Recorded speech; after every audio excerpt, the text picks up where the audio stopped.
Well, if you didn't think so in the last episode, you can definitely say that there are a lot of marbles missing in that head of Captain Spencer.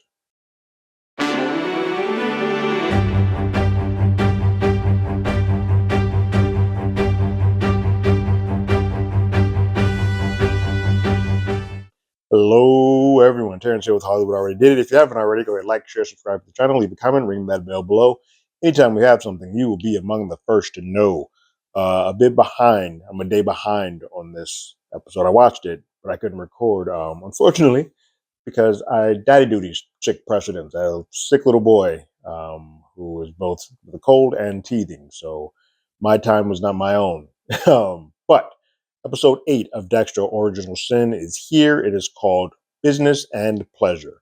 I think that right now this series of Dexter Original Sin is on a run.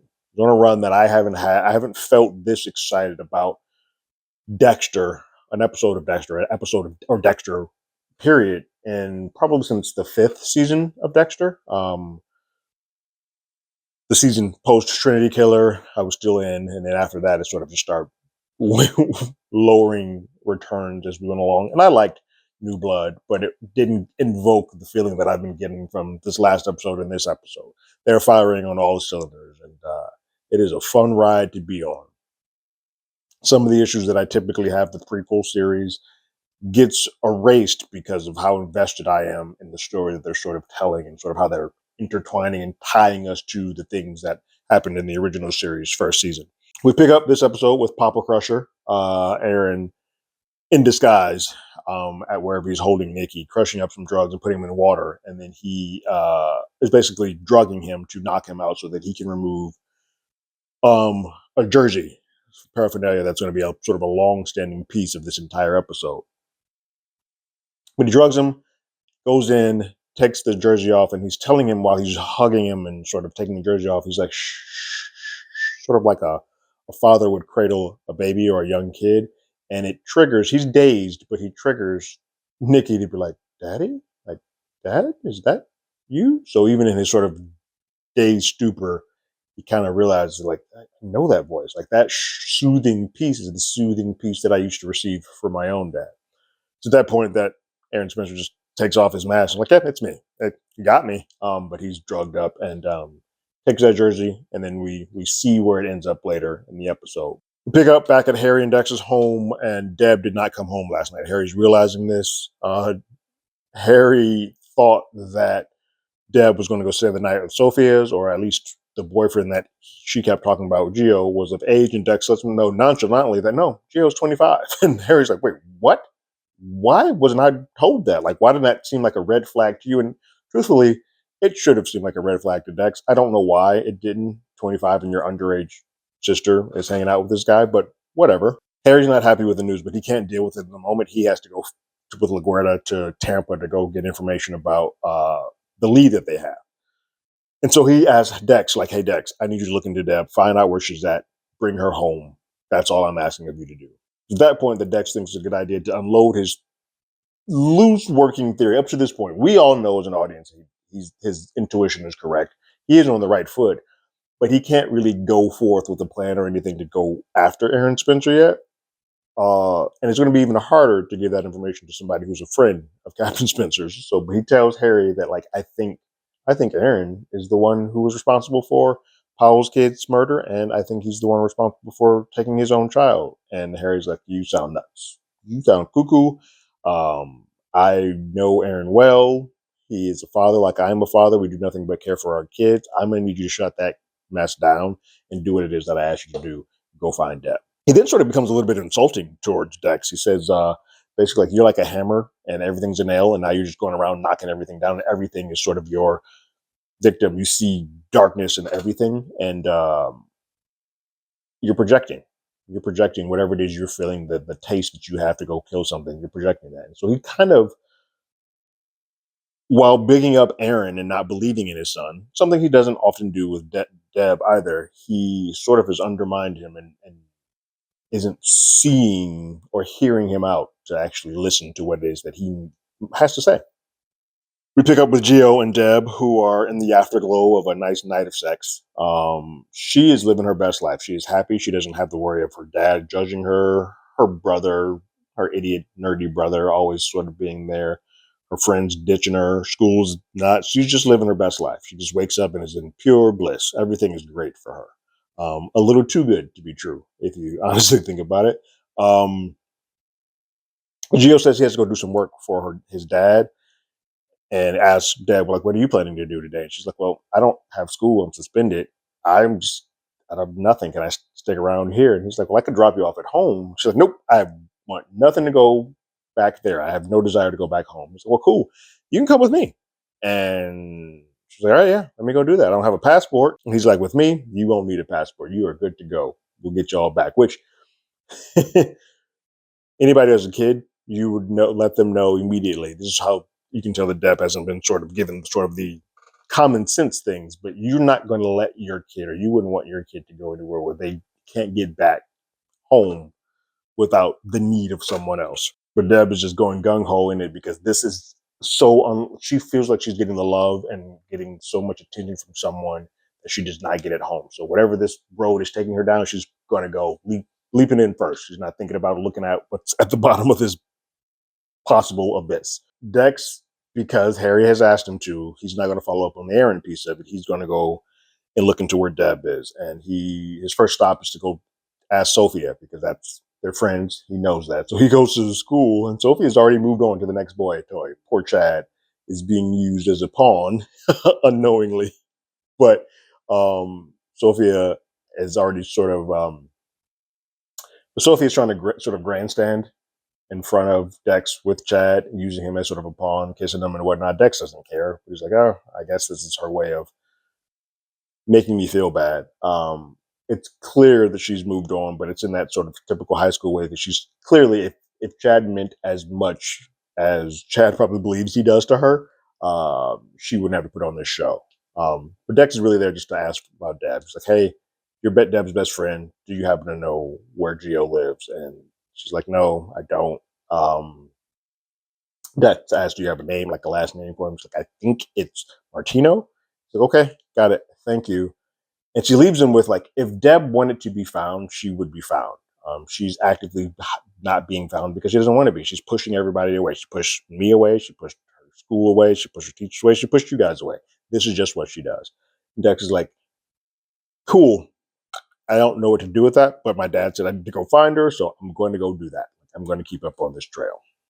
We see a shot of Deb and Gio on a boat, taking in the sun, cruising along the waters, living their best life. She's like, pinch me. I can't believe this is all real. Like, she's just enjoying all of this and not really understanding that sometimes things can be too good to be true, which this is.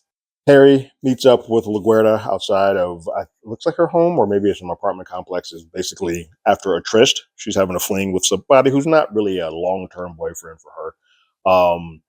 And they make their way off on their road trip. They start sort of commiserating and talking about life, and he lets off about Deb and how she's gone, and she's 17-year-old. He lets on that, like, the mom is gone.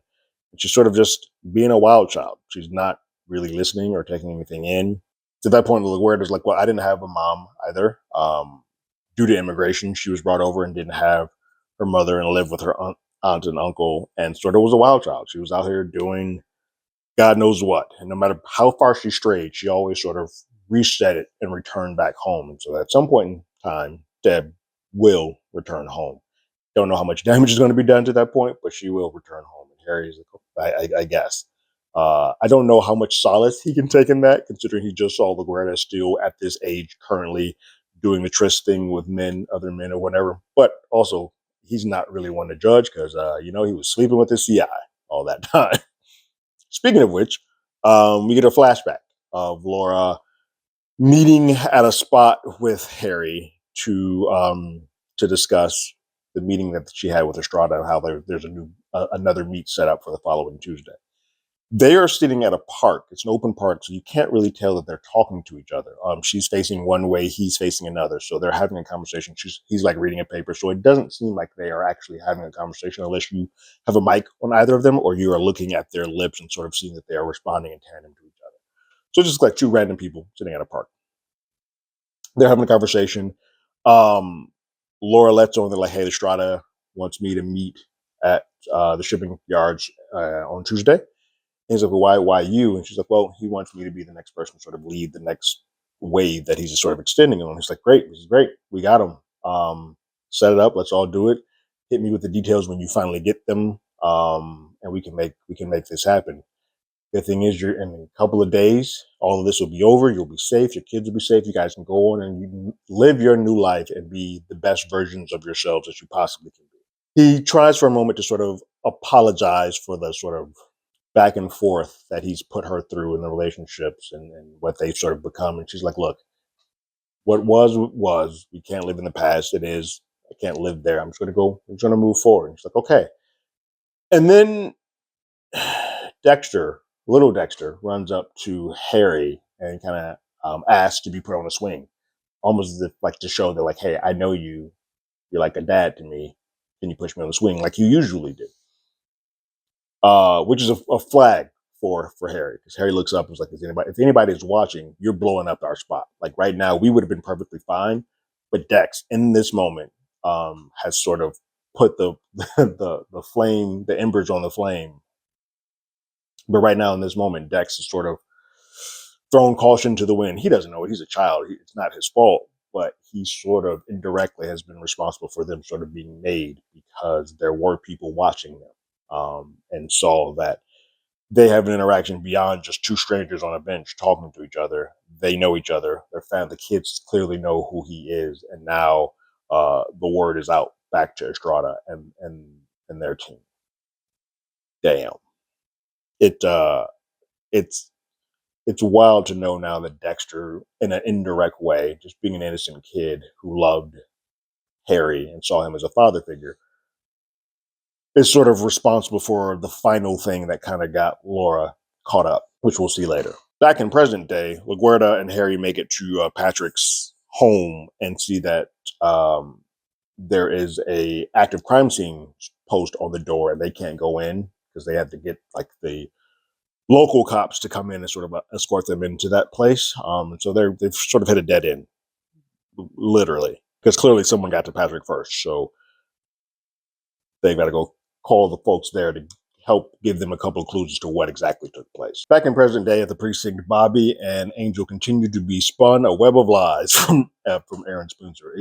I don't want to ever commit anybody or put a term of therapy or psychoanalyze anybody, but there's some sociopathic tendencies that Aaron Spencer has, because he's leading these folks on a goose chase and setting them up, and is very good at keeping his one hand from the other and leading on this like, I'm a concerned and doting father who happens to be the captain of the police, but also I am the mastermind behind all of this. And he is playing everybody like a fiddle, except for one.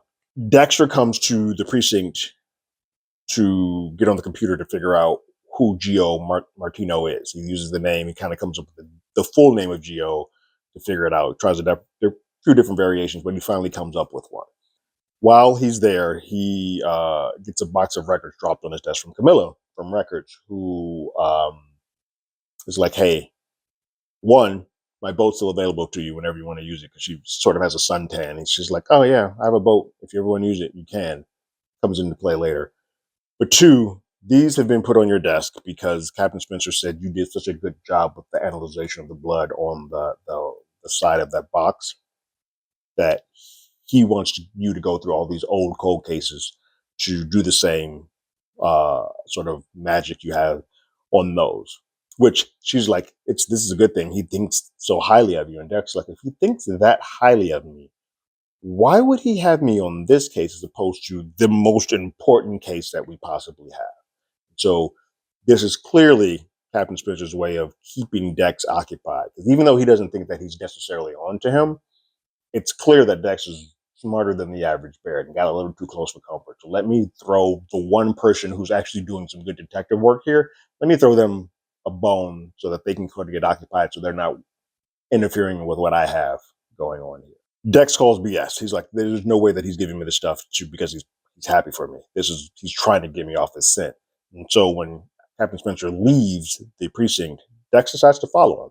And I'm not gonna lie to you folks, even though this is a prequel, even though I know that Dexter is going to be fine, this is the first time in this entire series where I actually got anxious again. And I haven't had these sort of anxious moments since the first couple of seasons of Dexter. Was like, oh my God, what is about to happen? Like, what is going on?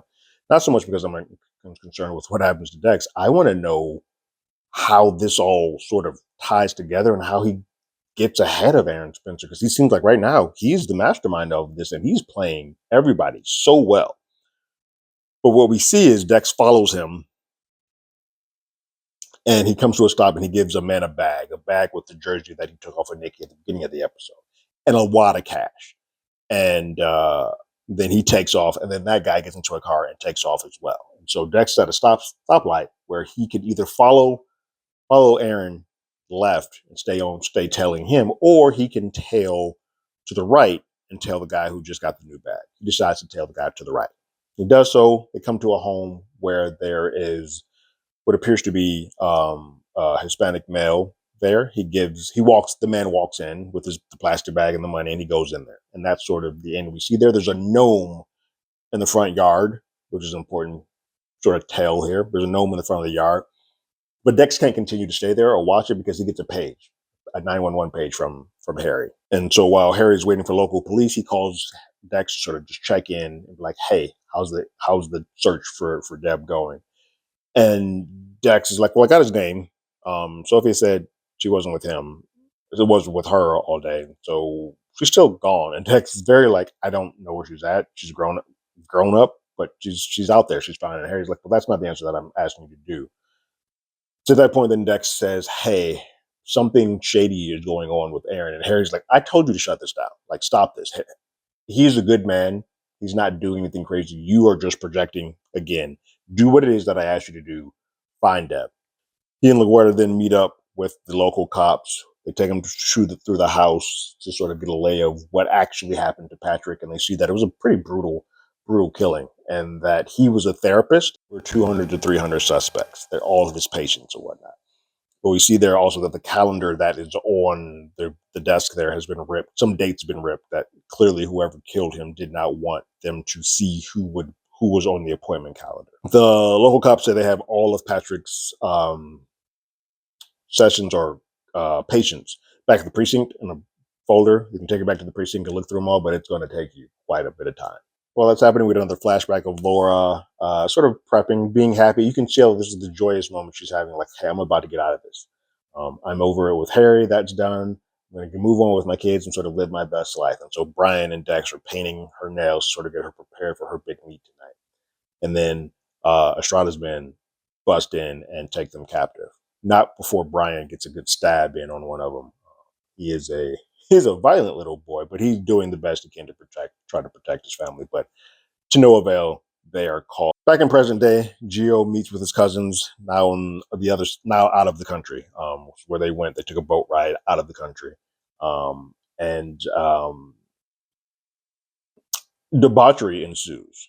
the worst of Deb sort of comes out here, drinking, dancing, coke. You know, the trifecta of Deb, the Deb special, if you will.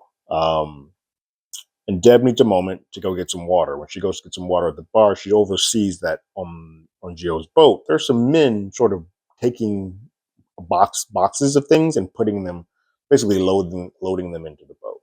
So we don't quite see in this moment what it is, but it's clear that as an audience, we can see that part of what Gio does is sort of being a transporter back and forth. He is a trafficker of what? The goods, we don't know, but he's a trafficker. But he throws Deb off the scent because Deb's kind of like, well, what's going on? I thought we were here for business. He's like, yeah, don't worry about that. You don't need to look into that, any of that. Pay attention. Don't look what's happening here because here's a nice, shiny little bracelet. And she's like, oh my God, I love the bracelet. Like, a bracelet. Cool. This is great. And she screams as a teenage girl because obviously it's a 25-year-old with a minor. She screams, "I love you," and he's kind of like, "Cool, cool story. I'm going to kiss you now because I don't have time for that, and that's definitely not what I'm reciprocating back. I'm just having a good time."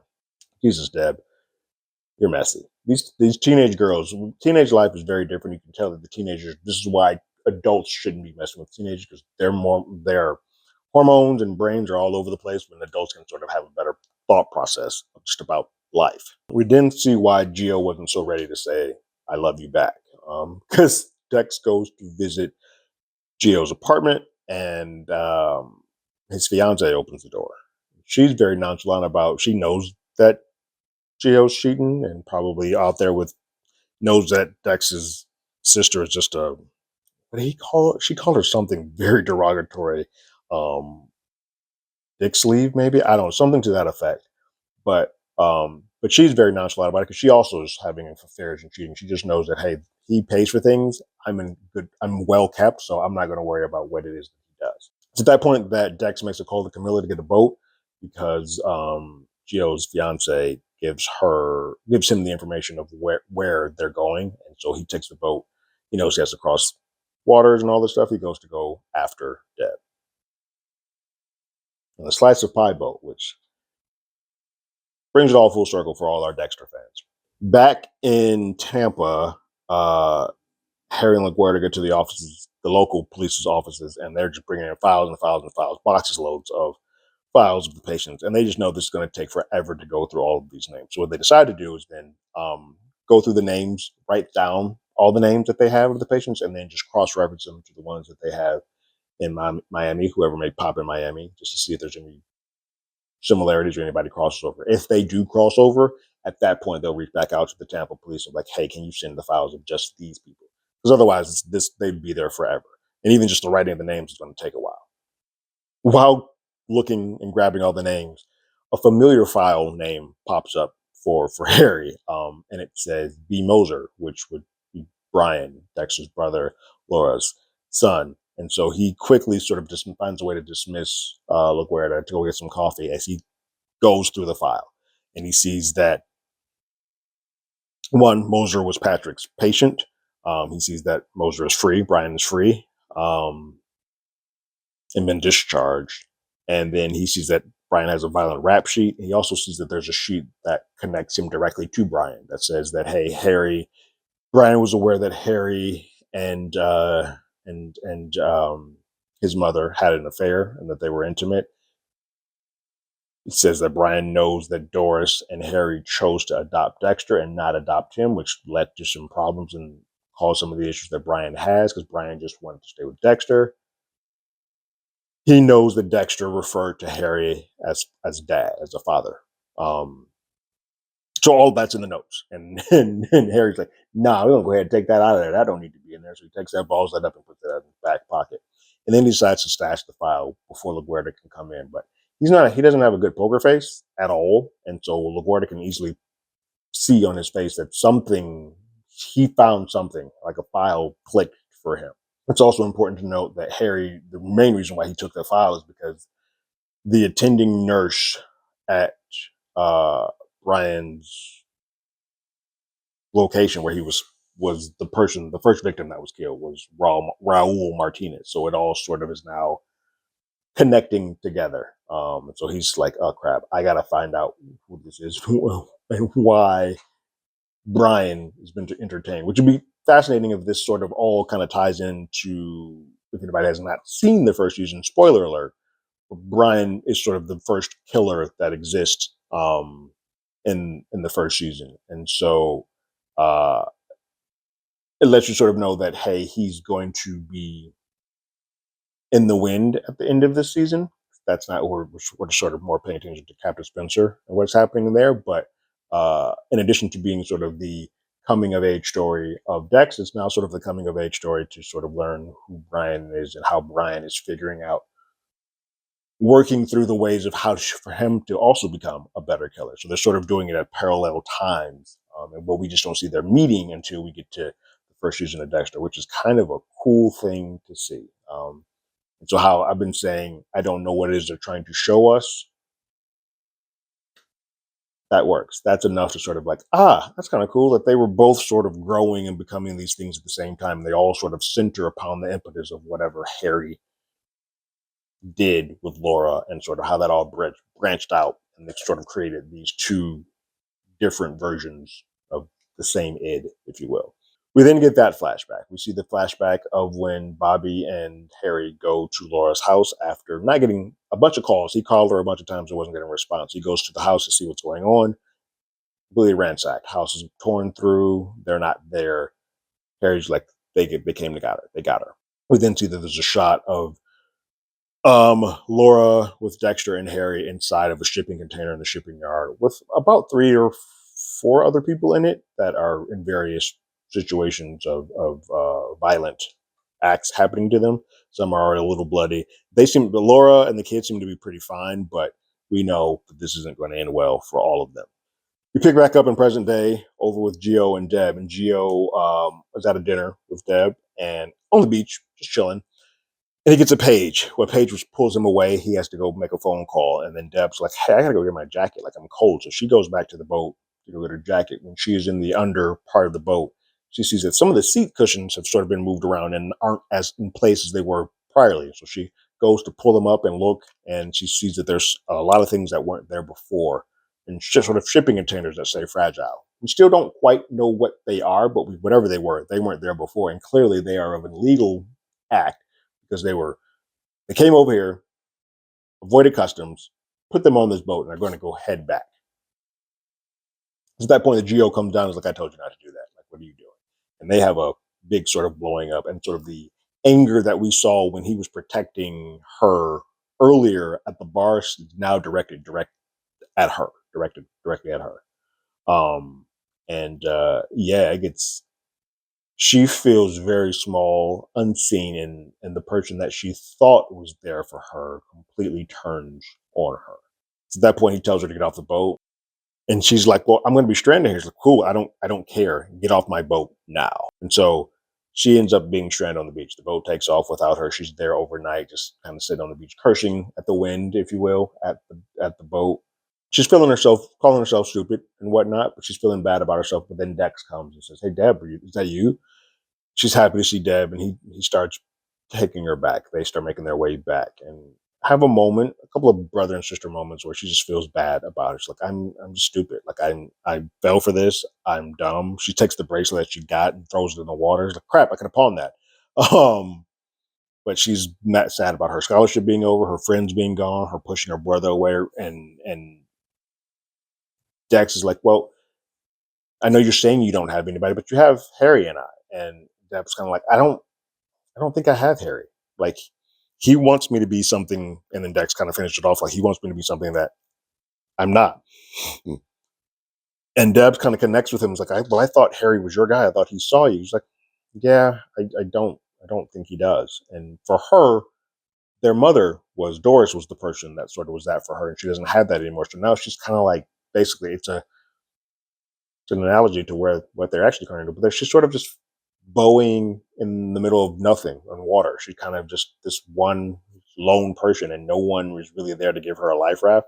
At this point, it's Dex, but for the most part, she just feels completely isolated from everyone, and it sort of becomes this reoccurring theme for Deborah as she goes along. They make their way back home, and they're about to have sort of a brother-sister moment again, like another one of those parties that they had earlier with the brownies. And she even brings up the brownies, like, all right, you want to get the brownies again? And he's like, maybe. And then he gets a page, and it's a page for work. And she's like, yeah, I know what that is. I get it. And he goes off to work. And then it's probably one of the saddest moments in this series, but she goes to sit at the table, and everyone is gone. Her mother, her father, and her brother are all gone, and she's just in that house on her own, and she's just sitting in her thoughts. And we sort of see her crying, and it sort of pans out. It's a cool shot, pans out just to show how alone and isolated and hollow that home feels for her now. And then we use that to sort of transition to the next scene where we see Dex arriving on the crime scene with Masuka and Tanya. They are believed to be going to go do a strike at a place where they believe Nikki Spencer is being held. They got a tip that Nikki Spencer is here, being held by a cartel piece, and they're going to go to the cartel home. When they arrive, Tanya makes notice of the gnomes. Like, oh, Mexican cartel has a gnome in front of it. It's the same gnome that we saw earlier when the man dropped off the bag or walked in with the bag that was handed to him from Aaron Spencer. So Dex is immediately like, oh crap. Like, what is going on? So he's on edge. This is all a ruse. Aaron has done a really calculated game, like on some jigsaw saw type stuff, playing this really calculated game to set a trap to make it seem like these folks are responsible for his kid's kidnapping and the judge's kid's death. And so I don't know if he's using this as a way to sort of wipe out some of the people who have gotten off from him before, like who have gotten away with it. This is his way of saying, all right, I'm going to wipe all these folks off. But essentially, he goes in and they storm in, and everybody's like, "Where's my son?" He's going in. Where's my son? Where's my son? Where's my son? To everybody, they are at first being cordial but rough, like what cops would normally do for a smash and grab and bust in. They're arresting people, they're detaining people, but some people are getting a little on the offensive, starting to shoot back at the cops. They have everybody settled though. They have everybody calm and sort of under control. And then Captain Spencer starts yelling at one enough to like, "Where's my son? Where's my son?" They find the jersey, I believe. I think that they get the jersey first, and then Aaron starts getting overly hostile to the point where it's clear for us. It's not clear for everybody there because they just see it as a father being overly concerned, who probably shouldn't be on the scene, but overly concerned about where his father is. But for us, it plays as this guy is trying to invoke a hostile scenario where that everybody just starts shooting on everybody, and so that the people who will actually tell how that jersey made it to that house will be killed. And so there's no witnesses there except for one who still Dex knows, but no one else. Everybody else will be sort of killed. So a gunfight ensues. All the people that are pretty much in that house that would have some knowledge of how that jersey got there, shot, dead, killed. Bobby also takes a bullet to the neck, and he's in a bad way. While canvassing the scene, Dex sees the yellow plastic bag sort of in the cut there and puts all together that Aaron sort of set all of this up. It's like, I should have, if I had done what I wanted to do and not listened to Harry, I should have stayed with the man at the bag, or at least stay with Aaron. But instead, I let myself get tied away with this other thing, and that won't happen again. But he's like, if I didn't take my eyes off of Spencer, one, Bobby wouldn't be hurt. And two, we wouldn't be in this sort of situation, this ruse of pretending that this isn't the guy. That boy Aaron is a messed up mother. So then back in Tampa, Harry is out of the car grabbing food for LaGuardia and LaGuardia looks in the back seat and gets the file of Bobby and kind of Brian, and sort of was like, well, who the hell is Brian? What's Brian? She reads through it, but can't really get through it enough to know. But she does know that there's a reason why Harry would pull this file out and not tell her that he pulled the file out. So she's like, who's Brian Moser? He gets back in the car and she's giving him the stank face. Like, I know you're lying to me and I don't know why you're lying to me, but they don't have enough time to sort of get into it too much. Harry talks that she's upset, but they don't have that much time to talk about it because they get the call that Bobby's been hurt and in a bad way. So they speed off and head back. We then get the final flashback. And it is it's a doozy. The flashback is Estrada coming in to see Laura and telling her that, like, I'm disappointed in you. And I see that you've been canoodling and playing house and family with a detective of the police, Harry Morgan. And that hurts me. And she's like, I actually believed you. It's at that point that Laura says, spare my boys, it's not that fault. And he's like, no, it's not their fault. But then he orders his men to kill everybody in that shipping container, including Laura. We'll get there at the beginning of probably the next episode, but this is where Laura actually dies. But the key part of the scene is, which we never got to know this before. This is sort of the birthing of the dark passenger for Dexter. Kind of for Brian too, but it looked like Brian sort of already had some of that previously, some of those tendencies to begin with. But Laura is trying to cover both of their eyes, while Estrada's men are just taking a chainsaw and severing these people's limbs and killing them one by one, including eventually Laura. Laura can't cover Dex's eyes, and so Dex is looking just straight at everything. Even though we get a voiceover that says, "Dex, close your eyes," Dex's eyes are just completely focused on this mayhem, and this is for him where his dark passenger was born, and it's a coming of it's a big circle all the way to this moment of like, this is where it happened for him. Like this is he outside of just saying that he saw his mother die, he saw just visceral murder and violence coming. And he was a sweet boy up to that point. Everything that sort of came from Dexter was always happiness and sweetness, whereas Brian was the dark one.